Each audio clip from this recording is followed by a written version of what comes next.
Oh, someone's Ori, but I can't tell if that's actually your Sukkah or that's like your Sukkah as a background. So it's but The real uh, deal. so so we What a are. wow, what a gorgeous sukkah. Oh, That's there we really go. Oh, nice. look at that. We got a 362. Quite spacious. Yeah. Yeah. It is. We do big hostings and stuff like that. I'm jealous. That's But like so we Manhattan. started That in doesn't feel sound possible. design with Bet just to give us some sense here. And just a couple ideas that I wanted to talk about before we kind of dive in. Well, this is diving in. First, I just want to talk about the issue of Hanan, right? Because this is like so big. By the way, you'll see it as Hanan, you'll see it as Chet Nun Ayin Nun, right? Chaticha, no, excuse me, Chet Ayin Nun Nun, Chatichat Smana Senevela, right? There's other versions of it out there, but Hanan is just kind of becomes the way that people refer to it. Not a nice person named Hanan. I grew up, there was a Hanan who always led Musaf on Yom Kippur. He's a very nice guy. He was not a Chaticha that was made into a Nevela. Uh, My brother's name, I always think of him that way. Anyway. yeah. So what is Hanan? I want to talk about this concept for a moment because it's so important um in Isser V'Heter. Uh, It makes it multiplies the amount of thing that you need to be Mavatel. Good. What are we saying? What are we saying? Like I dropped some pork juice on a piece of kosher steak, let's say, And right? now the whole steak, the volume of the whole steak is what needs to be Mavateled in the stew. Yes. If I don't say Hanan, what would I say? It would just be the drop of juice on whatever it is that's being. Exactly. Exactly. Just that, in other words, that the fact where the pork juice fell is irrelevant, right? It's that the or even if it fell on the steak and then the steak dropped into soup afterwards, right? Or something like that. It almost Mhm. even then, right? It's we don't say the entire volume of the steak is we do say, if we say Hanan, we say the entire volume of the steak is problematic. And if we don't say Hanan, we say just the original drop that fell on it is not. Does that make sense? Is that Yeah, but when we say Hanan, do we say it's both Asur and Oser or Yes, yeah, exactly. It's Asur and the entire steak is Oser. And this, okay. good. I think we've made this distinction before too, but the way that they use, even though you might think you might want a he feel there, we use the language, the Pa'al, Oser, to mean that you infect other things, right? Right, yeah. You eat other things. Asur, and you yourself can be Asur. Asur is the state that you're in, and Oser is a causative, essentially, even though Mhm. it's not actually a causative, um, but um, actually, it could be in some meaning, but anyway, that it's yeah, but you know, Osera is what you do, yeah, and that's important. I will tell you that if do you remember we talked about the Efshar Sorto that came up in a Tosfot, right? This idea of Efshar Sorto is another important concept. We're not going to see the whole debate today, or even in these. We'll see them later when we get into the Is show. it The is Shulchan. that you can actually like squeeze it out and get rid of it? Yeah, so there's a cool question. If you're if Charles Sorto, like, is that therefore then do you it intersects with Hanan deeply. Some people say Hanan is just about if Charles Sorto, right? Is like if you could squeeze it out, that then it means that you wouldn't be infecting everything. You know, it's only the thing, only the drop that matters because you could squeeze out the drop. Or do we say even if Charles Sorto, it's still us, it's still the whole thing becomes Asur even though you could squeeze out the Isser, which that some people will argue that. Some people say that you even see opinions say if Shar Sochto could be mutar, right? In other words, if I have a piece of steak and pork juice drops on it, and I could squeeze out the pork juice, let's say, let's pretend for the moment I could squeeze out the pork juice, and they say, and yeah, if I did it, it would be make the steak would once again become mutar. But there's no thing that you can actually squeeze out. That's what some Rishonim are going to say, right? They're going to be like, it doesn't. It's like a theoretical category, but not a real category. Hmm. So those two things are going to intersect with each other. The other big thing to remember in Hanan is Rabbeinu Ephraim. In that he's a Tosafist. What does Rabbeinu Ephraim say? It showed up in a Tosa. Where did it show up? Probably. I don't remember Yeah, I going don't over have my this. notes with me at work, so I apologize. I'm not going to be able to. It's okay. Good. This is a good thing to remember off the page. So it shows up in several Tosfos, but I remember which one we saw that had it. Rabbeinu Ephraim. Oh, I He know. says, I remember. "Yeah, go for it, I think Ori." I remember. Is it that he limits Hanan to Basar Chalav? Yes. Yes. Oh, Yeah. Because, and it makes some sense, right? Basar b'chalav, the mixture itself is the problem, right? These are two things. We're going to see this a lot with basar b'chalav. Two things that them on their own are mutar, and it's only when you mix them that it becomes asur. And therefore, if a drop of milk falls on a piece of steak, kosher steak, we now say the entire steak is an isur and not, and therefore is oser, and not just a drop of milk, which makes sense because the milk itself isn't Oser anything. It's only Oser things in the to the extent that it is mixed in with the steak. So, Yeah. but I mean, we'll see. This is the So- crazy thing about I Basar mean, B'chalav. I mean, because it's like a ta'arovet. It's like this is now a forbidden thing altogether, Exactly. and now you are forbid. Now this whole forbidden thing needs to be mivatel because it's not like the pork juice, which is itself a forbidden thing. Exactly. Usually when we talk about a tarovet, we talk about uh, when there's a mixture of an isur with a heter. Here we're talking about two heterim that mix to become an isur, right? It's the mixture itself is the problem. And so Rabbeinu Ephraim, he's going to say that in She'ar Isurim, which is a good concept to know, She'ar Isurim, which is everything that's not basar b'chalav, right? You know, pork, lobster, chalev, dam, right? All those fun little things. Not all of them are little, but you know, those in those cases, Hanan doesn't apply, but it does apply in the cases of Basar B'chalav. As you'll notice when we get, I don't know if any of you have seen this or you know, looking ahead, but you'll notice when we get to the tour and the tour's organization, right? The tour has two sections. He has that we're going to do this year. Essentially, what we're going to do, we're going to do Basar B'chalav and Tarovot. Right? Tarovot are Shari Surim, essentially. And Basar B'chalav is Basar B'chalav. There's a lot of overlap. We always do it in the opposite order. We always do Tarovot first, and then we do Basar B'chalav, even though the tour does, he starts with Basar B'chalav and then goes on to Tarovot. There's reasons we do it that way. Every year, Rav Nachum thinks about going in the tour's order and then he backs out of it. And part of his Rav Landis convinces him that at the end, the tour's order actually isn't the most sensible order for somebody for students who are new to these concepts, right? It's actually it works better the other way at the end of the day. So, but or as Rav Landis put to me recently when I was talking to him, the tour knew everything, and so you know, he doesn't assume that you're you know, none of you are beginners, but he doesn't assume that you're new to the concepts. By the same token, you're trying to learn when you try to learn Gemara, it assumes that you already know all of the Tannaitic sources. Exactly. Yes, some of which like we don't even know where they're from, right? To that extent, they're only preserved in the Bavli, right? So it's Ori, what do you have? So if you're not Rabbeinu Ephraim and you're holding Hanan, what is Hanan limited to? It's not. It would be anytime you have a mixture of was every time you have an object, an item that is infected uh, with some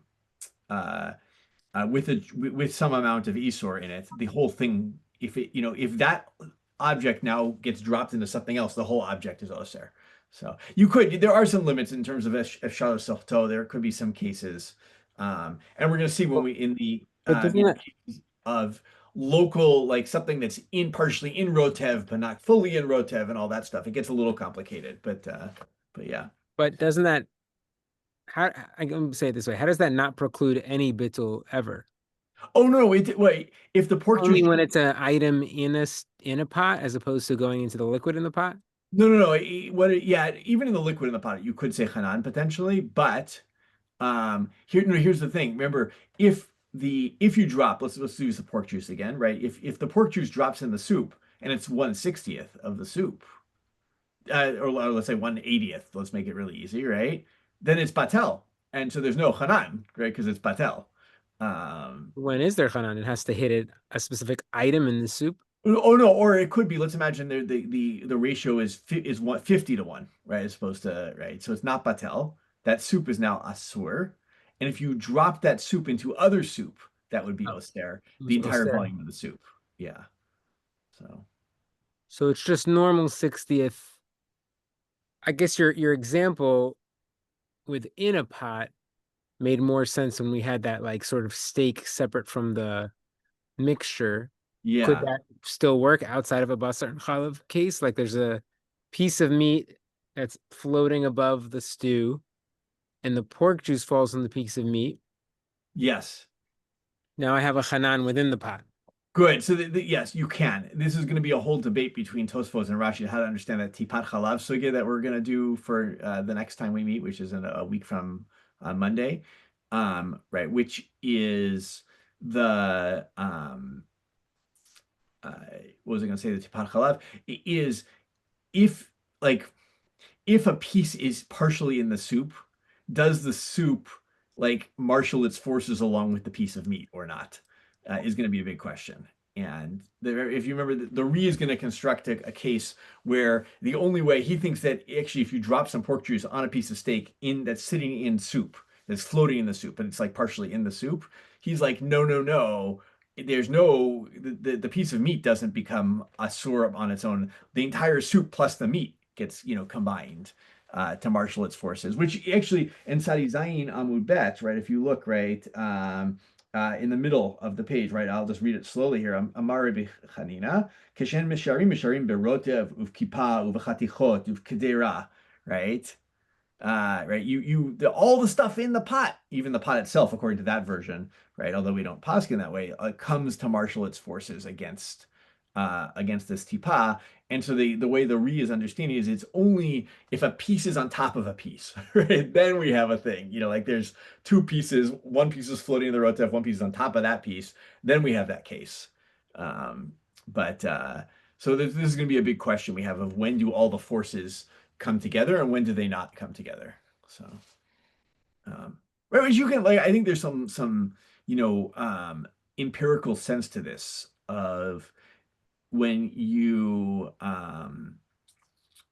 drop, when you mix things up in a cooking mixture, the stuff local to the stuff you've added usually gets it first until, unless you're stirring it the whole time, it gets the flavor first. And so you could have localized places. And so the question is, well, when do you have localized? When don't you? Is going to be a big halacha question. But we also, by the way, the kind of the flip version of this or the extreme is kama kama batel, which is we're not actually going to see this. So it's in Avodah Zarah. It's an Avodah Zarah 71 or something like Thank that. you. Yeah, in Avodah Zarah, it's Rabbi Yochanan 76 suggests maybe. when you're like pouring something in, let's say I'm pouring, 10 liters of pork juice again, or let's do 10 liters of blood into, 50 liters of soup. It's a lot of soup, but let's just say it, let's do 1 to 5, whatever it is. And he says, well, yeah, but each drop as it goes in is batel, right? Like it's kama kama batel. So, each time. So there's gonna be a lot of interesting discussion around those kind of ideas as well. But so. But good. I mean, this is one of the things Rav Landis stresses this, and I hope this maybe came through is and Rav Nahum talks about this too. We're really watching Chazal work this out. And this is going to be some of the major question of that Tosfot Rashi that we did 2 weeks ago is like, is the whole thing of flavor, like, is that even a deoraita or is this all just like a rabbinic chomra that we've put on all of this? Which is going to be a big question. But they're figuring this out. They're like, we don't really, we have some traditions, but like, how does the system work? And some of it's derabanan, some of it's deoraita, some of it is just like figuring out, even if you know that it's about tam, well, if we can't always taste it, like, how do we figure that out? What are the ratios we need in order to stand in for tam? So. Good. Any questions on that? It was a lot. One thing I did want to add, because this came up in class, Divrei Sofrim in the Rambam. We talked about it in class, right? Divrei Sofrim in the Rambam, and when he says something is Divrei Sofrim, like what does he mean by that? We mentioned it briefly. Yeah, this is good to know. Rav Landis in particular was stressing that it's a type of derabanan that's like much stronger, like not even really derabanan, like almost like a rabbinic understanding of a doraita almost. Exactly. Yeah. Some people say that there's different ways of it. Like some people say maybe it's when the rabbis derive something using one of their principles of derivation, like that's to the Rambam Divrei Sofrim. It's kind of deraita. It's kind of, like we don't we don't punish, right? Like Enon Shin Min Adin, right? A Kal Vachomer can't get you lashes, right? If you learn a halacha from a Kal Vachomer, you don't get lashes for violating it. It's like a, but to the Rambam, that's maybe Divrei Sofrim, And one of the big cases, this comes out not in this world, but in the world of Kiddushin. The Rambam says that Kiddushay Kesef, I think it also says for Shtar, I can't remember, are Divrei Sofrim, right? Which drives everybody up the wall unless you accept this idea that divrei sofrim means like derived from a deraita kind of thing. It's um, but which also makes it very interesting, right? Because if in that case the only thing that's like a straight deraita according to the Rambam for kiddushin is bia, and then bia becomes asur d'Rabbanan as a way to do kiddushin, right? The rabbis forbid using bia as a method of kiddushin. So. But a lot to say about that the year we do Kiddushin next. So, okay, This, but this yeah. came up with is this important in the context? I'm just looking at my notes from the last year. Mhm. When Rashi was talking about Shishim, he was sort of raising it to almost be like Doraita. Yeah, exactly. So he said it was Midivrei Sofrim. Divrei Sofrim. But yeah, it is always, and this is the thing, right? We're not, it's not clear for any of this, like what level all of these things show up at. Are they, and of course that makes a big difference in the case of Safek, which is where it's really going to play out. Like if I have Safek Bitul from 1 in 60, do I go Lakula or do I go Lachumra? And we will talk a lot this year about what Safek even means, right? Does Safek mean I just don't know, or does Safek mean I can't know? Or is it somewhere in between those things? So, but we'll see. A lot of poskim think it means I can't know, like it's like not possible. It's not like a reality, absent of maybe a time machine. So, but okay, good. What else did I have here? Yeah. Um, Oh, good. Yeah, at the bottom of Sadi Zayin Amud Bet, I want to talk about this for a second. Is right. There's this idea. There's a whole case of the kachal, right? And the kachal that's like gets mixed in with a bunch of others, and then it falls into another pot, right? Um, and there's a whole question of like, what do we measure? Do we measure what is absorbed, right? um, or the whole kachal, right? Or what comes out of it, really, like the amount, sorry, not what is absorbed, what comes out of it. Do we imagine how much flavor did it give, or how much, do we just measure against the whole kachal, right? My sounding? What's the what was It's that? that was 2 shiurim ago, just in case anyone's. It was two shirim ago. Oh, so we're back on 96. We're on 97. 7B. Yeah. 97B. Yeah. Right. So the whole question was, right, if I have a kachal that gets mixed in with a bunch of others and we're like, you need 60 against the kachal, right? And then that kachal falls into another pot. But there's a whole question of, well, didn't it just, if we assume that the entire kachal gave all of its flavor over in the first pot, then why do we care about the second pot? And what's the answer we essentially give? Wait, can you just repeat the question one more time? Yeah, well, I'll even do it with a different thing. I'll do it not even with kachal, right? I drop a piece of pork in my soup, right? And how much of a volume of pork do I assume has gone into the soup at this point? The volume of pork. I don't understand. Yeah, exactly. The volume of the entire Yeah, piece, yeah, right? yeah. So now I take that piece and I actually drop it into another piece of soup. So, How much? so is that, so you're saying that there's this notion that the piece is somehow itself nullified once it's been dropped into something, it doesn't actually have any existence anymore. That's the hava, Mina, but we don't say that at the end of the day. We say that, you can keep infinitely dropping that piece of pork into soup and you just keep having to go 60 against it every time.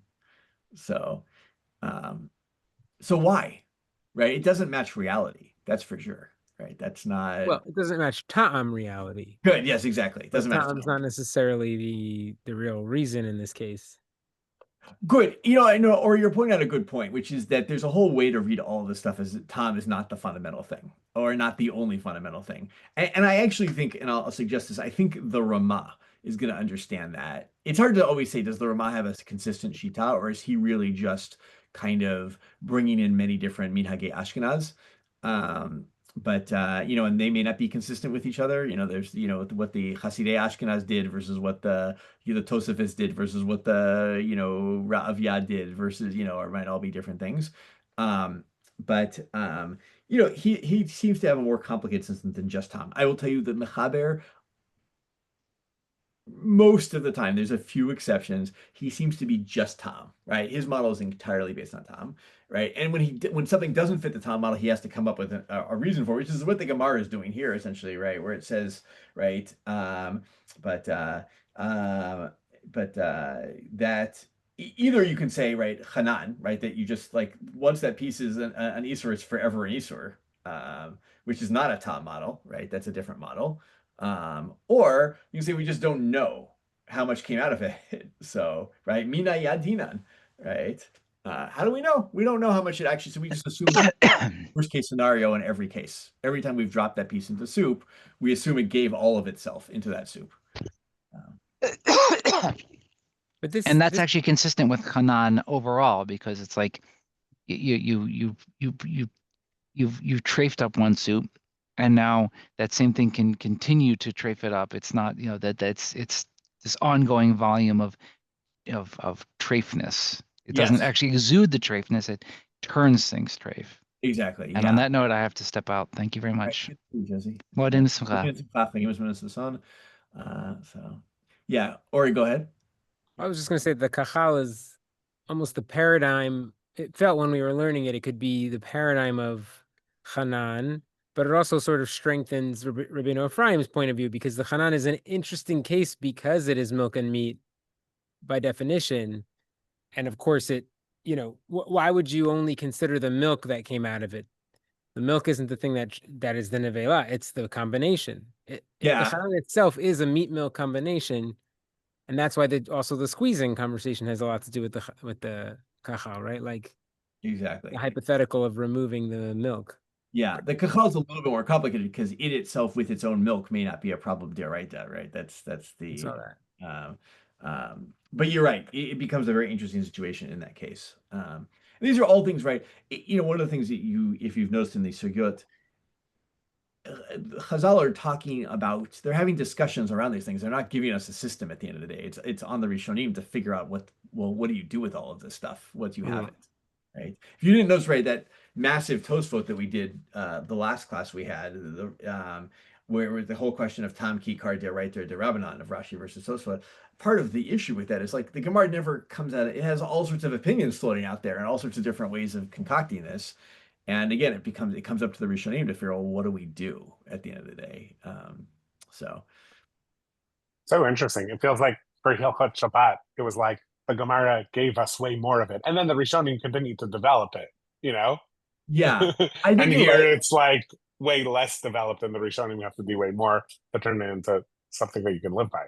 I'll say this cautiously. I feel like there are already in the Tanaim, or if not directly in the Tanaim, in the way the Amoraim understand the Tanaim, shitot of Shabbat that just exist in them, right? Rabbi Yehuda and Rabbi Shimon are constantly having debates about several things in Hilchot Mm-hmm. Shabbat, where it's like, Devar Sheino Mitkaven, Shema Kakel, right? Muksa, Nolad, right? No, lad. Yeah. All cases where they have debates, and it's like, well, who do we paskin by, right? At the end of the day, that's the only question is who do we follow, Rabbi Shimon or Rabbi Yehuda, and Mm-hmm. some like edge cases, right? Same thing. We have like some Beit Hillel, Beit Shammai debates about like a malacha that was started before Shabbos, and like okay, like and Shvitat Kalim and stuff like that. But I feel like already in the Tanaim, this stuff is much better developed. And I think this stuff isn't as well developed. Not I don't mean well developed as like they don't have a way to go, but they don't have a system in the same way. And that really Mm-hmm. comes down to the Rishonim to really develop what is that system. And that's what makes Isser V'Heter so difficult in so many ways. But Is that maybe because it's even in the Gemara, it's inherently a case-based system? It's like, well, in this instance, you're going to have a different feeling about what is or is not happening with Yeah, our I kashrut. think to some extent, and it's all we know from the Torah is, a few little things, right? We have a list of animals. We have some rules from Nazir, which, if we assume they're applicable across the board, tell you something about like mixtures a little bit, right? Mishrat anavim, right? The Nazir can't eat that. So there's some assumption that, soaking one object in another might lead you to, or dipping might lead you to eating the Isser, even though there may not be any actual Isser that, like physical Isser there. We have this idea of having to purify the pots of the Midyanim. We don't know why. Torah doesn't tell us why. It just tells you have to do it. So, but we don't really have much in the way that, like, I mean, you could say on Shabbat we don't have. I mean, Chagiga is the mission of Chagiga is very clear. We don't have Shabbat is what it's a mountain held by a string. Is that what it is? Yeah. But the rabbis have a very clear system of like there are 39 malachot of Shabbat, right? That's in a way that we just don't have that tradition for this stuff in the same way. Um, Or there are some, but they get constantly debated. Like I want to say at the top of Tzadik Zayin is where we had that like Vamur Rabbanan B'Shishim Hilkach Min B'Sheino Min Mino, like the example of Min B'Mino and in cases of 60, trying to put 60 and Tam in some kind of organized system with each other. It exactly. doesn't hold up. But that's Rava. That's like Yeah. late, right? Yeah. It's Like a Amoray. late Amora. Right. And even Rava, we would then Tosos is Yeah. catching him not being fully consistent. Exactly. Right. Yeah, that's the problem. Is Rava doesn't necessarily seem consistent, and he himself seems But confused. it's Like, what systematic. is? Yeah, yeah. There's a systematic approach in some of the places. Yeah, it's a good point. Yeah, it's we actually skipped the sugya, right? There's a whole sugya of like in this chapter of different Amorim saying, well, I do 1 in 50, I do 1 in 40, Did it? Oh yeah. they all have different ideas of what And is that's the interesting. so. And it's interesting because we end up seeming to settle on this idea. In fact, right, Rashi says it out. There's a Rashi, he says this is before they settled on 1 in 60, right? But which is a pretty like, I mean, but I don't remember where it was. I think it was on Sadi Zion, I think it was. But this idea that this was a developing system and it wasn't something that just like, we knew from moment one. So This was another one that I thought was systematic.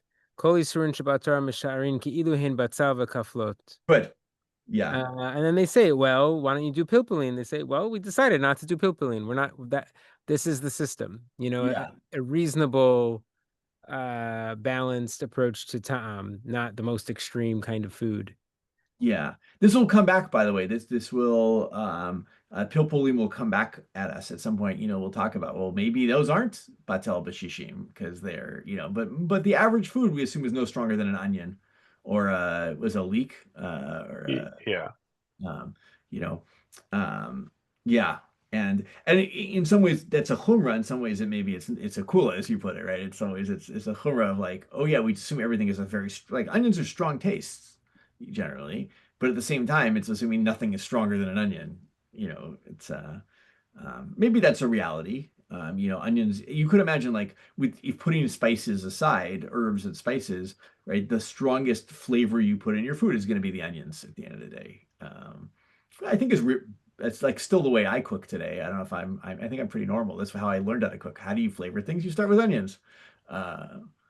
So It's an interesting boundary because onion's like the last thing that's not a spice. But garlic, I can cook with it. It also appears in a spice jar, right? Like you're sort yeah, of cross a boundary from onions to garlic. yeah, you can get onion spice, but it's not. You're right. Onion powder. Yeah.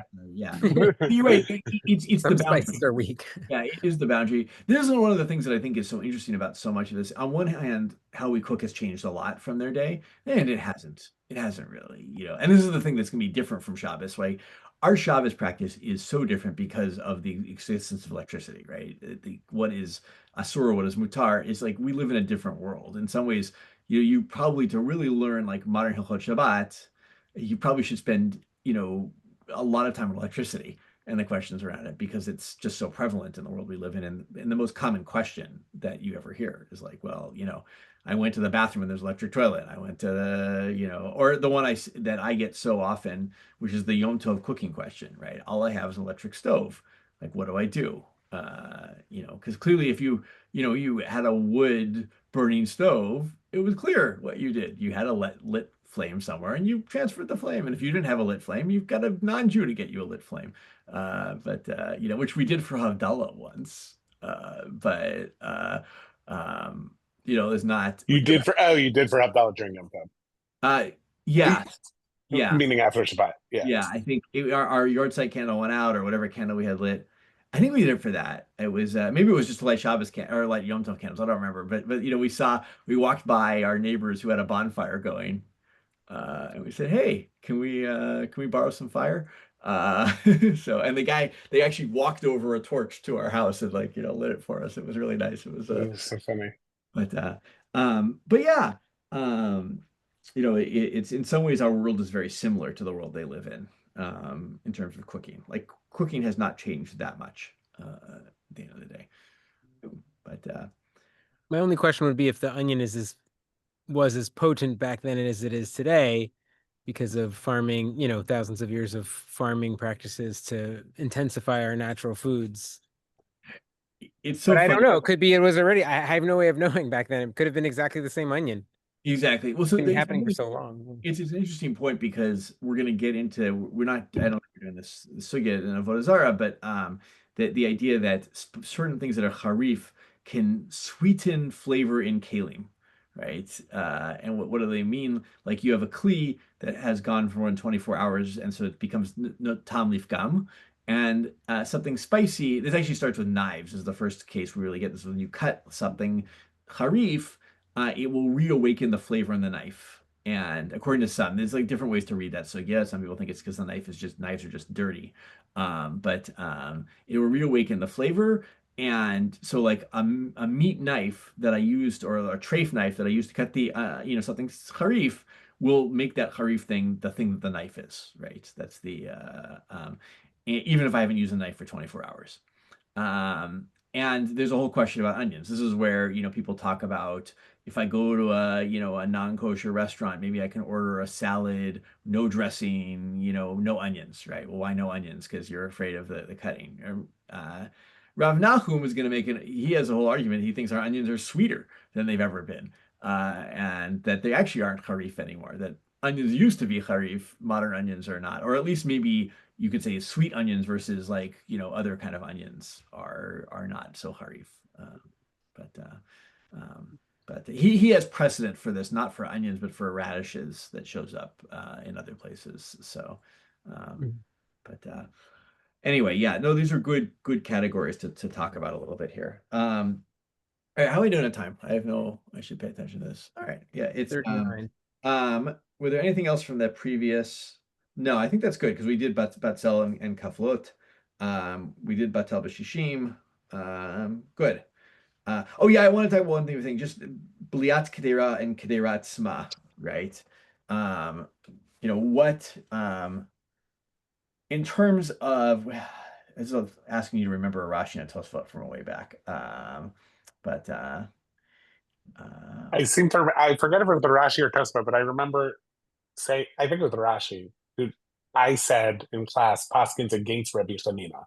It's the Rashi. It's coming back to me because he basically says we have to be machmir and there's safek, and I said I'm not sure if everyone agreed, but I basically said he's paskining against Rabbi Chanina. Interesting. This is which Rashi was that? But now I need to find it. I think it's probably B'mai Devala Kdera. Yeah, this is it's Sadi Zayin Amud Bet. So just to I'll just remind us, right? This is the it was earlier. Hold on a second, I remember who says this is Rabbi Chanina. Yeah, it is when you measure, right? He says this is the middle Tzadi Zayin Amud Bet. Amar Rabbi Chanina. Kishen Mesharim Berotev Uf Kippah Uf Uf Kedera and Ikadamar Bekedera Atzma Ikadamar B'Madi Bal Kedera, right? What the Kedera absorbed, or some people say the actual volume of the Kedera. Maybe we'll see what is Kedera Atzma, what is the Bala Kedera. So maybe Maybe Noam, read that Rashi for us. B'may de balak dera. Sure. Though I know the particular part is in the second half of it, but I'm happy to read all of it. Yeah. במאי דבלק דרעה, אם ראינוהו כשנפל שם קודם שנתמעט, ואנו משרינן אותו לאחר שנתבשל לכמות שנפל שם. Oh, I remember this being complicated. I'm gonna, if we saw it fall there before it shrunk, and then we measure it after it was cooked, according to the quantity it was previously. Exactly. So, We estimate it, meaning right? Misharin, we meaning estimate that's- what it would have been. Meaning, Yes. wait, I just want to say, so the Isser falls in, it cooks and shrinks, but when we calculate the Isser, we say the amount it originally was before it shrunk. Yeah, exactly. That's right. Hmm. But we don't see the amount it was. We estimate what it must have been. Correct. Yeah, Right. it's an interesting question. How do you read Misharinan in the Rashi, right? You may have known, right? Also, right? You may know. Yeah, maybe you bought so and so grams of Isser for your dog. I don't know. Exactly. Yeah. And it was like very clearly packaged. Okay. Ve'ein beheter shishim bo umdim kama balak dera mina heter lefi שכשנפל שם היה היתר הרבה ונתמעט בבליעת הגדרה, אבל בגדרה עצמה לא משרינן. And the heter does not have 60, and then we estimate how much the bull. This is according to the position that says ikadamri b'may de balagdera. That Exactly. According to that position, we estimate how much the pot absorbed from the heter. Since because at the time that the Isser fell there was a lot of heter, which shrunk through in the absorption of the pot. But we don't, according to this position, we don't measure the volume of the k'der itself. We're just measuring the heter that's absorbed in the k'dera. Exactly. So, Yeah. Okay. But then it's the second part. It's this part that I said that Rashi is paskening against Rabbi Chanina. וכיוון דהפליגו לישני ואיסורא דאורייתא היא, אז לינן לחומרא. ולא משרינן בקדרה, ועיקר הדבר כמות שהוא, בא לפנינו משרינן לי, ולא משרינן במאי דבלה קדרה מן ההתר. Right, so because there's two different versions, and because we're talking about an Isser D'Oraita, and really Rabbi Chanina is offering us a kula. He's telling us additional things we can count towards the heter. Rashi's saying, but we don't do it in either case. We're neither counting the K'dera, nor are we counting the Belia of the K'dera. Exactly. Which is just why I said he's asking against Rabbi Chanina. Yeah. That Tosfot's going to take him on this, right? But yeah, I'm blanking on what The next part was cute because he says, even if that amount of Isser went into the Heter went into the K'dera, that amount of Isser also went in. Yeah, right, exactly. It's not changing the ratio in any way. It's the same ratio. They both went in. Yeah, this is also, by the way, an important point, I think, in all of this, at least for me, the way I understand it. The Rishonim, Rashi, Tosfot, but other Rishonim as well, will look at the Gemara and say, but wait a second, there's a reality that I see on the ground, right? Like, okay, It's very nice that you think Heter was absorbed in the pot, but Isser is also absorbed in the. Why do you think the Heter is more likely to get absorbed than the Isser is likely to get absorbed? Like, come on. That's very strange to me. So, and Rashi's doing that there, right? Yeah. And Rashi, this is very important. V'ikar hadavar kamot shehu ba lefanenu. We measure it as it is in front of us, right? That's what we have at the end of the day. So, and he says, actually, I'm going to keep reading that just for a second here, right? Misharin le v'lo misharin b'may de balakadera mina heter lefisha af mina yisur nivla v'nitma'et mikamot shahaya. And it also shrinks for how much it was. Kedamrin lekaman atu the hetera bala de sura lo bala. He's got another gemara. He says, wait, you think that it absorbed the hetera and it didn't absorb the isser? Like, don't kid me here. Right. But Tosfot have a different take on this, but also based on reality, right? I don't know, or you feel comfortable reading that first Tosfot on Yeah, studies? I can try to remember. Yeah. Ikadam rebekdera atzma tema im shiur ovi aktera kechamishim zeitim. So yeah, this is a question because I can imagine a pot that's a really fat pot, the width of the pot walls, like 50 olives. V'natan b'mayim kishiur asara zeitim, and I only put a little bit of water in, like 10 olives. Ubashel be'otan hamayim kezayit chalav. I just do a little kezayit of chalav. So I've got 1 to 10. It's probably I love chaylev. this Oh, Yeah. chaylev, right? Yeah. Yes, that makes more sense. So confusing, but those are the same. And by the way, keep your eyes open. The very first siman we're going to see in Tarovot is going to the whole question if it's chaylev or chalav. It's probably chaylev, but it's anyway. Yeah, it's okay. So it would seem that you would have like 10 to 1. But if you count the walls, you get 60 to 1. How would that make any sense? So therefore, it's simple that in the water. Oh, sorry. Yeah, it would be simple that there was a ta'am chaylev in the water. Anybody in the world can do a cooking experiment, right? And figure this out. You really gonna tell me? Let's take the extreme version. You have an enormous pot, and you add in a tiny drop of water, right? And you're like, and then I drop in some chaylev. Like, what? You tell me the water in the pot or vata the chaylev? Like, come on. This doesn't work. Okay. But he's also making the point in terms of shishim, not just in point of tam, right? That's exactly. Yeah, they are doing it in terms of he means tam. Yes. He doesn't mean tam. He means tam. It's a really good point. Tosfot is assuming that tam and shishim are equivalent things. Like once you have shishim, you have no more tam at that point. So. All right. V'nira lefaresh the hachamayri kigon delete leisura be'enei. Okay, so the answer is that here we're talking about when the isser is already be'enei in. We don't see it. Huh? Yeah. It's not in front of us anymore. We can still see it. Oh, no, other way. Not in front of us anymore. We don't see the isser. The nivla babiktera kezayit chalav. Or chaylev again. Because the kezayit of chaylev has already been absorbed in the pot. V'hi hayta kvar v'lu'a meheter. And it was already there, absorbed. And now we're adding more heter, something else. I think, yeah, exactly. Let's say you have just a kosher pot. It is absorbed heter, right? And then you accidentally cook some chaylev in it, right? So it's absorbed chaylev. Now it's absorbed it though. Yes, exactly. And then he went back and wanted to cook heter. So it's sort of like what you might consider should this pot be, a treif pot, quote unquote, because it's absorbed treif. It doesn't have any actually in there, but it might be in the walls, or it should hypothetically be in the walls. But now we're going to count the pot against that.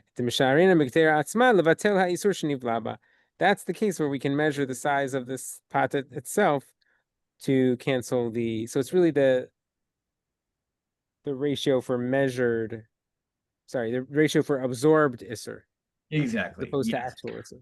But meaning, so you said that Tosfot has a totally different perspective, which is, they're basically taking the position ikadamri b'gdera atzma, and they're importing blia into that side of the equation, even though we thought blia, the shot of the Gemara, we thought blia had nothing to do with that side of the equation. Exactly. We were all imagining it has to do with the volume of the pot.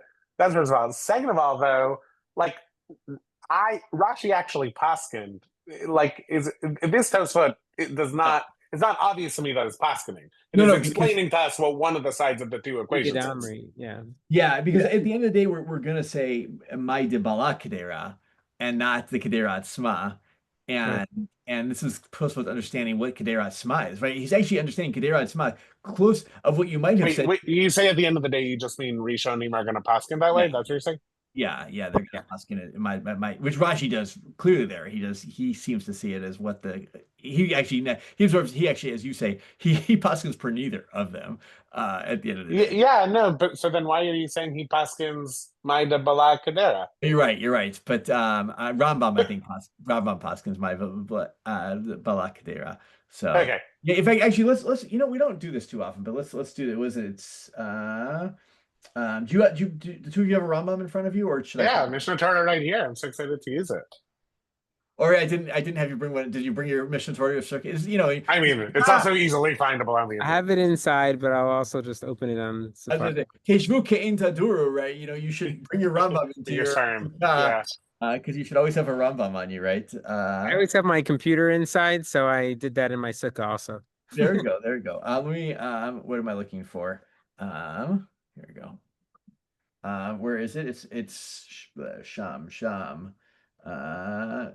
Ted Vav. I assume it's Mahalot Dasarot, but who knows? Remind me what Sefer that is? Oh, it's in Kedusha or Kedusha. Oh, I actually might have taken this one somewhere and I might not have it here. That's funny. Fair enough. That's Oh no, sorry, I have it right here. Yeah, Kedusha. I assume in a few months I'll remember what Sefer this is in, but to get more into it, but haven't quite gotten there yet. Good. Let's look at Kafta. Yeah, this is actually really interesting, Rambam. So what parak are you in? It's in Machalot Asurot, parak Tev, Halacha Kaf Daled. So yeah, it's interesting. In Hilchot, in the Sefer Kedusha, the Rambam only has, I think he says Isurei Bia and Isurei Machal. Those are the two things he has in that Sefer. Great. So don't know. And sorry, just say the I'm in the right parak, but just remind me of the halacha one more time. Kaf Daled. Kaf Daled. Okay, great. Or you want to read it since you were? Yeah, I think I have it. We said Kaf Dalet 24? Yeah. Ted Vav Kaf Dalet. Yeah. Kishem Sha'arin B'chol HaYisurin Ben B'shishim Ben B'mea Ben B'matayim. So when we measure Isurim, whether we go with the 60th or the 100th or 200th, Sha'arin B'marak U'v'tavlin, we measure the soup, the spice, Kol Sheyesh B'ktera, everything that's in my Debala, yeah. V'ma Shebal Aktera, and what the pot has Kol Sheyesh B'ktera, everything that's in the pot. Yeah, everything. Shebal Aktera me'achar Shebal HaYisur. Lefi Omed Hada'at, according to like a estimation. Kisharei Yefshar La'amod al Ma Shebal'a B'tzimtzum, because we cannot rely on what has been absorbed exactly. I think that's what he means here. I think you can't get a precise version of what's absorbed. So you do omed, an omed hadat, right? Like, all right, here's what I think absorbed. But he is actually going what Rashi says not to do, right? This is what Rashi goes against. Rambam's passing clearly. We follow the my debalak kedera, but here's how we do it, and so. So I will say one point that someone brought up in class, it very well might have been you, Rav Joel, when I said that Rashi was passing against Rabbi Chanina. Someone pointed out Rashi's using the language of a karha davar, and so it could just be like theoretical, like he's learning, he's not passing. Yeah. Look, this is going to be the other thing too, is for all of this, we have to, like, this is reality on the ground isn't always possible. We don't always know everything. Rambam says we solve that, we make an estimation, but not everyone always knows the actual answer to these things. So, good. Let's take a few. I'm just gonna go till so we have about 20 minutes. I wanted to talk about Tom Kikar. Yeah, that's great. So I found this part killer. Yeah, let's go to Tzadichet Amud Bet. So first off, we'd just like to remind us, what's the case that we try to learn Shishim from? Dror Beshala. Yeah. All right. It's a very weird case in so many ways, right? It's a case of kodshim. It's a case of min b'mino, right? It's a case where the Torah just says do this, right? It's not. There's a whole other thing which you could make an argument that like the zroa isn't kadosh until you separate it, kind of thing, or until you give it to the kohen. Maybe it's just Right. but although we don't see that so much, but like um I'm trying to think. Like, do you ever have a case? I don't think. I think once you cook it, I think you have to cook it as kodshim at that point, right? In order to make it kodshim later. So it's um, but um, but yeah, it's a little weird. And then we have this like weird this breita, which is zeu heter haba michlal isur, right? Right. This is the case of the exception of the from the rule, right? Is the zroa b'shela. So it's not a paradigm to some extent. And so the question is, what is Zehu? What is it an exception to? I mean, Zehu is the Zerah B'Shelah, but it's an exception to what? All right, and really, they keep talking about what the Zehu is, but like, what's the klal that it's an exception to? And so that's the case. And so it's Rava comes in, and right, we have a couple of other suggestions, but Rava says, lo nitzrecha, right? We only need this breita for the non nitzrecha ela latam ki ikar dibekodshim asur, to tell us that in kodshim tam kikar is asur. Kamash Malan Hacha that teaches us that here share, right? That here in the case of Zerah B'Shela, your tam kikar is permissible. Okay. And so, what does Rashi assume about tam kikar in Chullin from this, according to Rava? Asur mida Rabbanan. Yes. In other words, midioraita, only Kodshim has tam kikar, whatever tam kikar means. So, and in fact, Rashi says, right, deoraita, it's achari rabim latot. End of story. Right. There is no right. Tam is not really an applicant because tam is, yeah, I mean, I guess you can say it's, when you have more than 50% tam, it is the car at that point, right? There's no way that it's and so or it's mamash, and so Rashi thinks that Rava is saying it's only in Kodshim and nothing else. And the Zroa B'Shela is the case where Tam Kikar is permissible. Tam is not like Kikar, and therefore the Tam of the Zroa is permissible mixed in with the rest of this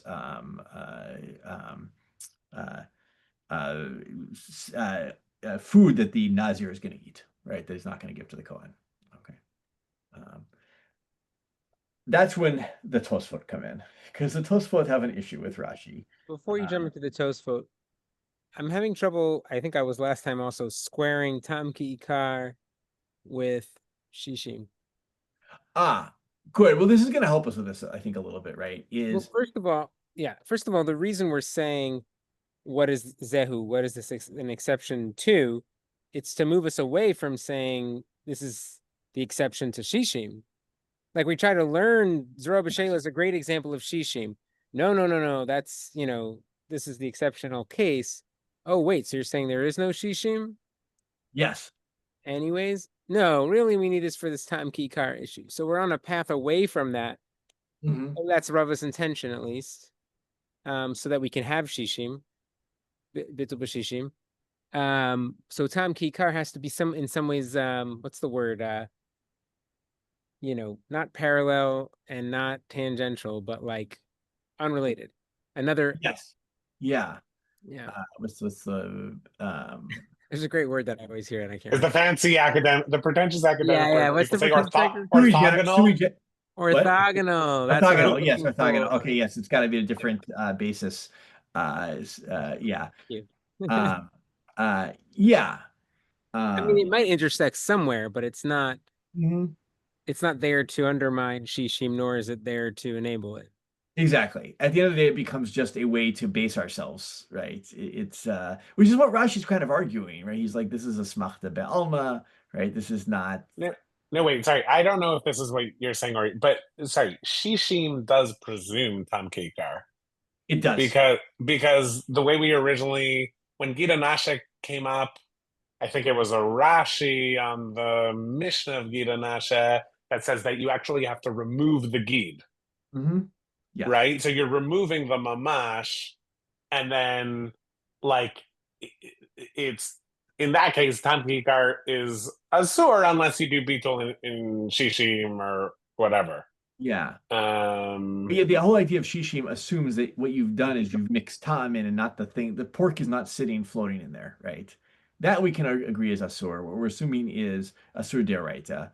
You might be able to say there are going to be cases she'in makiro that it's batel. Like if the pork yeah, there's which we're going to say mean for min b'mino we're going to have this case, right? Min b'mino, which is batel barov, even derabanan for yavesh, right? For solid things. All right. If you have three pieces of meat and one of them is treif and two of them are kosher, all three pieces become kosher. Like it actually is batel in that sense. Like um What's a paradigmatic case of Tom Kikar? is you so yeah, is I drop a piece of pork in my soup and I throw out the pork, but it added flavor to the soup. That's Tom. And the question is now, and let's pretend there's no ratio for beetle, right? If I can't get 60, the question is the fact that I would even need 60 in the first place is because I think that the Tom is just as potent as the piece of pork itself. And then the question is, at what level? Is that a deal? Everyone agrees Tam Ki Kar is Asur. The question is Tam Ki Kar Asur Deoraita or Derabanan? The case that I sense the Tom, Yes, exactly. or that I think it's a food that should have left Tom in this case. Exactly. Either case of that. Yeah. So. wait, so would this be right? Because I had the exact same question as Ori, the relationship between Shiurim and Betul and Tamkikar on the other hand. Like, so a Shiur, like 60, presumes Tamkikar, but the opposite's not true. Meaning, for example, the Tosfot has a reading of Rashi that he says that Rava says that Tamkikar is a sur in Kochim, even Mashu. with and right, and Beetle doesn't work there, right? Yeah. Tom Key Car is really just a principle of, if I don't have the thing in front of me itself, I don't see this, recognizable thing. That's one way. There's the other version is just like maybe it's there in some amount, but it's like in small enough amounts that I'm not eating a significant portion of it anytime I eat. Mm-hmm. So, um, but But it's still usser. yes, could be. Depends on how much. Yeah. So I mean, really becomes, as we said, it seems to the Tom model is it becomes Aser when I have a sense of it. There's a Mashahu model, which is also Tom Keycart, right? It is, and there it's like that's the fact that it was there is Asur, you know. That's what Mashahu means that like it existed, and therefore it's problematic. Because I think I've said this before. I saw a whole tshuva once. I can't remember who it was trying to justify his like water on Pesach. Like all of our water systems are like their reservoir somewhere. Someone clearly dropped some bread in it to feed the ducks at some point. Like, now you could actually probably make a good argument they filter all of it actually at this point, or they just, they add enough stuff that you've probably destroyed anything that's in there. But he justified. He's That a case for Batel, but that's what his argument. I don't remember who it was. Shishi. His argument was like, yeah, it's it's not batil b'mashu, but this isn't even mashu, right? This is like doesn't even like get to that extent, right? That there's like, it's like so little bread compared to water, like not even a mashu ratio anymore. So it's But is that because the standard with chametz is like kachim? Yeah, and the whole question is why is masha the whole standard with chametz is no, the standard with kochim also might be shishim for a lot of cases. It's only for particular cases in kochim that it's mashahu, but the standard for chametz on Pesach is mashahu. Much more complicated topic. First off, as to why, it won't be the only thing. There'll be several cases we're going to encounter of things that are not batel b'mashahu, right? Biria, dvar shesh lo matirin. Chaticha ra'uya litkabed ba. Right, there's all these things that are not. They're all derabanan.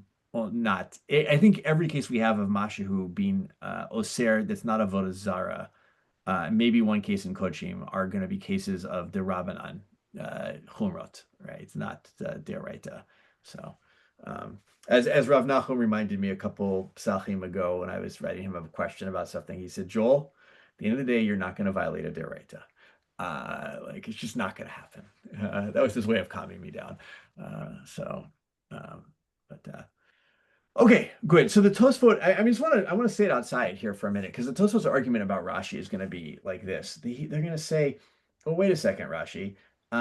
If you're going to say Zroa B'Shela is mutar, and it's a Yotze Min HaKlal from Kodshim, which would normally be Asur, and we know that Zroa B'Shela, we just had this whole thing where we explained that it was the ratio between the rest of the ram and the Zroa is 60-1 or 100-1, right? That must mean you think that in all other cases of Kodshim, it's Mashahu is what Mashahu is the problem, and not Tam B'Shishim, right? And that's going to lead them, like, it's a very, very careful read of Rashi, which is that, the way that Rashi's understanding Rava is he must be assuming that Kodshim are stricter than Zroa B'Shela, and we know Zroa B'Shela is already less than Shishim. So what is it that Kodshim normally is? It must be B'Mashu, and that's what's going to get him into trouble, right? Wait, could you say that last thing one more time? You said he's assuming that Kodshim are stricter than Zroa B'Shela, and then what did he say after that again? And we know that Zroa B'Shela is the ratio between the Zroa and the Ayil is less than 1 in 60. Right. So, so then you must think that Kodshim is like Mashu. And that's a problem. First off, like why, first off, well, I say two. One, we actually know that that's not the case for Kodshim, with the exception of either when you mix an Ola with an Ola kind of case, right? Ola and Ola, or it could be the case according to Rabbi Yehuda with Mim B'Mino. But it's like we have another Gemara that says that's like there's very few cases in Kodshim that are Mashu. And so therefore, and you're reading Rava, Rashi, as if everything is Mashu in Kodshim except for Zroa B'Shela. And second, it's just kind of forced, right? In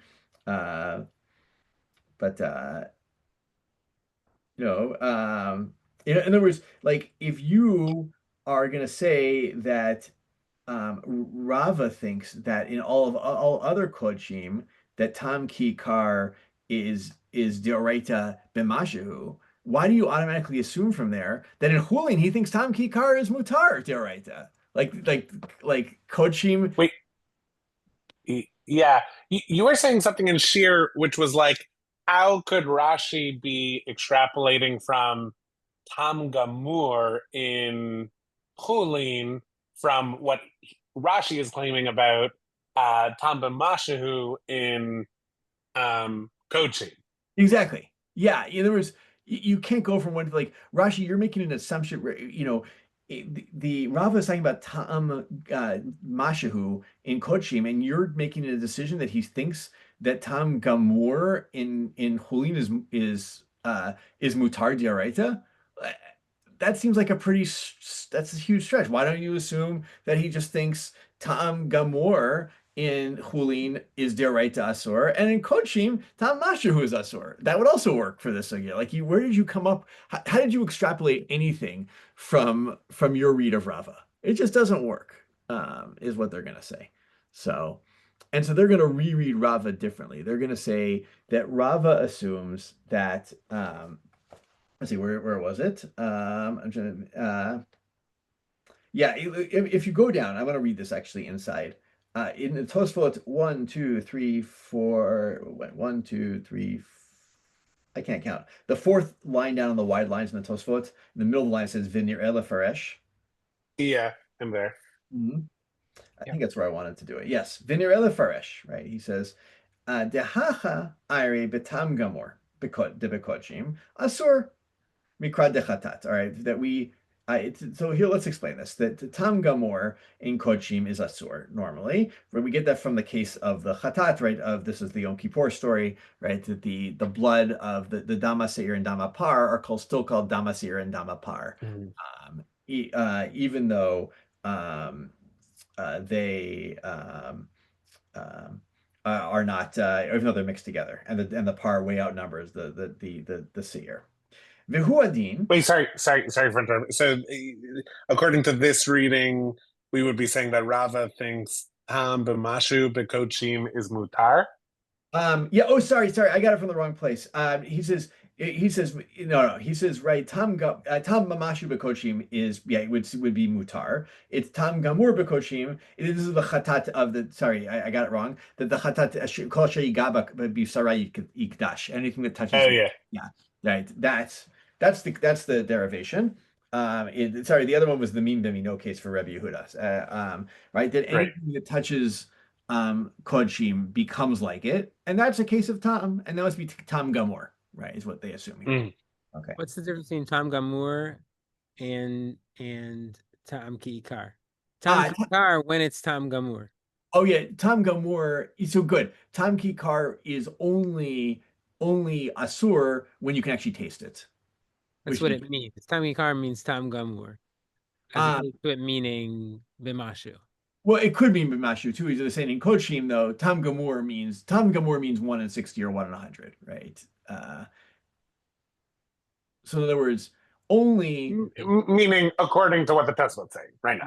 Yes. That's the Tosfot made up this language as far as I can tell. I've never seen Tom. Maybe I have to do a search. I've never seen Tom Gamor anywhere else. But it makes it make more sense because he's trying to explain Rava saying Zroa B'Shela is an exception to this very extreme case in Kodshim. Right. It's a cool exception, right? Zroa B'Shela must have the Tam. Exactly. Tam Gamur, and it's still an exception because it's a special Nazir case. Good. And that's how we explain it away, and we don't learn that much from it. Yes. Only in some other extreme case of Kodshim. Yeah. Well, this is what I mean, and I'm going to go back outside, even though I'm in it right now. Like, Tosfot's eventual case will be, the Zrobis Sheshela is usually 60 to 1 or 100 to 1 or whatever it may be, but sometimes it's not. And that's the exception, right? Is that we're not so careful with Zroa B'Shela. We are careful with all other cases, and Kodshim and Chullin are exactly parallel. Not exactly, but they're parallel. They're both about Tam Gamor, and and what Rav is saying is that unlike all other Kodshim, where like if you have a 60 to 1 ratio, like you care, or 59 to 1 or 59.99 to 1 or whatever it may be, or 50, 60 minus epsilon to 1, where F says epsilon, it reaches the limit of 0, right? Now you're going into STEM. That's like beyond me. No, I can't do that.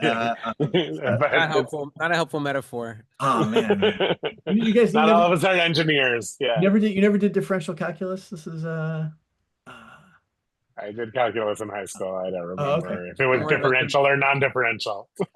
I'm more of a comparative religion student. I believe, right, this is the definition of a limit is for any epsilon as something is x minus epsilon or x plus epsilon, it reaches, where does it go to? Yeah, anyway. Sounds helpful. All right, so for any sufficiently small epsilon, but so they're like, it's just the Zroa B'Shela is the exception case because we're not so exact about shishim, right? We're like, kind of shishim, sometimes. Let me just read it out here because this is like, right? V'huadin the bechulin asur. It's the same rule for chulin. Mikra de mishrat from the text of the Mishrat Anavim of the Nazir that can't eat anything soaked in grape juice or wine. Ela nakat kodshim. So why is he talking about kodshim? Why not chulin if they're the same? Mishum de Zroa B'Shela dahavi kodshim kai, right? Right, because we're referring to Zroa B'Shela, which itself is kodshim. So that's why he brings up kodshim. And here is, so why is what's permissible here in Zroa B'Shela is not permissible in other kodshim and also not in other chulin. De pe'amim shazro umiksat mina ayil hayu chutz l'rotev v'noten hazroa tam b'mashechutz. Right, sometimes they're floating on top of the sauce. And now you don't have a ratio of 60 to 1, and you give the leg is able to give flavor to the body of the ram that's outside of the rotev. Vizimni nami sheyesh misham nunit hazroa harbe. And sometimes there's just like a lot of, it's a really fatty arm. Aloto miksat, right, on that portion. Ad shelo yeh rov bi'oto miksat levatlo, right? And so that portion won't actually have majority to nullify it. Uvichol inyan shibashel hitira katuf, right? And but no matter how you cook it, even if the ratio is 60-1, but you don't locally have a 60-1 ratio, the Torah allowed it. And that's the exception as Rabbi Shela. And the Tosfot's their main takeaway here is that Tam Kikar is Diaraita Asur in Chullin. That's the big thing, just like Kochim. Rava thinks that. Rava's how we follow the halacha. And the rest of this Tosfot is dealing with all the cases where it seems like that doesn't fit with the Gemara, which is a lot. That's the problem. The problem is that, there are a lot of cases that seem to not hold that, and so they have to kind of explain them all away. But they do a nice Tosfot, job there. And this is going to be an important question of Tam Kikar Deraita Derabanan in our cases itself. And as I said, the main cases is going to show up is the main case we're going to see explicitly is the case of Nishvach, right? You drop an Isser into a Heter, and then it spills out so that you can't measure the ratio anymore. It's you can imagine just like a mess of a kitchen where you drop something in or you just freak out and then you hit the pot and it goes flying up in the air and you don't know how much you have. And we're going to say if Tam Kikar is Dioraita, that's a Safek. Tam Kikar is Dioraita, doesn't matter. Safek Dioraita L'chumra, right? And if Tam Kikar Dioraita Tam Kikar is just Dirabanan, we can say, and we know we didn't have Rove, right? That we didn't drop in like more, oh, look at that. Then we can say Lakula, and therefore, and we'll see, actually, we're going to say Mim Bimino, Tam Kikar, but it's not, I don't know if you call it Tam Kikar, right? It's Mim Bimino is Batel Berov Deoraita, and we're going to say that Min She'enu Mino, that Tam Kikar Deoraita, or as you put it, it's the same thing, it's Batel Bashishim, is a 60 Deoraita, and therefore that Safek case we're going to be Machmir about, and that's going to be important. So there are other cases we get Safek and these questions. So, and it appears like Tosfos goes through a lot to keep it so that Tam and Shishim can sort of mean the same thing. Yes. Yeah, because otherwise we could have explained this to Rabbi Shela a little bit differently. But he's basically saying you don't have 60 and you don't have Tam because it's all the same. That is sort of the same idea. Yes, exactly. Good. And this is, we're seeing the kind of the conflation that happens, intentional conflation of Tam and Shishim, right? The Shishim fits the Tam model. It's all about Tam. Yeah, no, it's a good point. Was this helpful? Hopefully this was a little bit helpful in clarifying some of these points. And yeah, it was great. I'll say, like, I did a Chazarah on this first part that we just went over, and it's good because I feel good about it. I actually never even read the rest of it, but it sounds like, I don't know.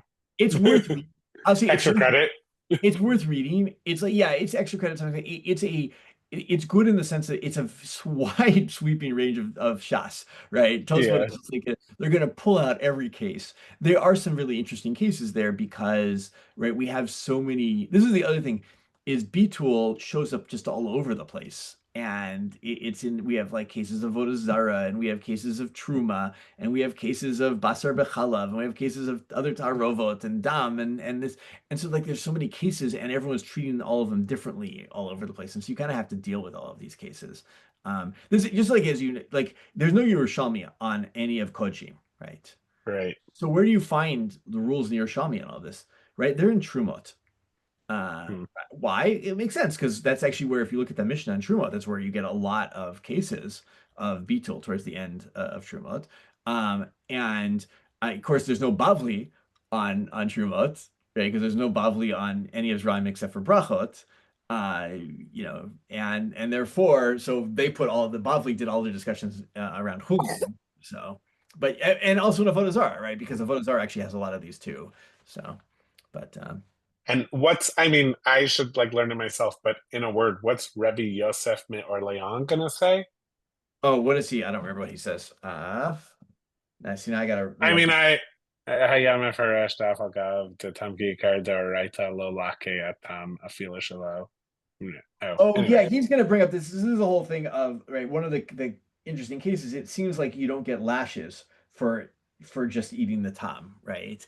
And so this is going to come up a lot of the question of just because you don't get lashes, does that mean it's mutar deraita, or does it mean it's asur but you don't get lashes, right? There might be certain cases where you don't get punished deraita, but it's still asur. Yeah. Gotcha. Okay. That comes up with Chatzi Shir also, right? The whole question of like, is Chatzi Shir mutar mina Torah? Or, like if I eat a half an olive's worth of something that's asur, is that, like, is that patur, let's say? Or is it mutar actually? Or is it, or is it like, yeah, you're not going to lash me for it, but don't do it. The Torah doesn't want you. Right. So, yeah. Good.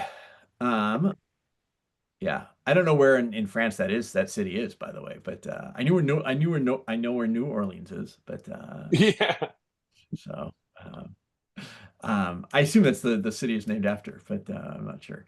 So, I would assume the same, but does that mean if you're a Talmud scholar and you live in New Orleans, you're a new Tosafist, a neo-Tosafist? No, I should stop making jokes. That's what it comes down to. All right, Modim Simchat to both of you. yes.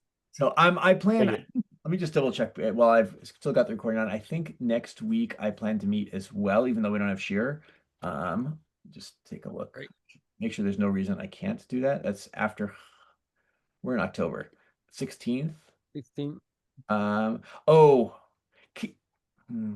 let me. My kid has an appointment, but let me see if I can either have my wife do it or we can figure out some way because I'd like to do another Chazarah shear before we get back into it, just to help out with all this. So, Great. all right, Noam, Ori, Modim. Thanks. You too. Chagim Izmanim L'Sasan. Take care. Bye. See you soon.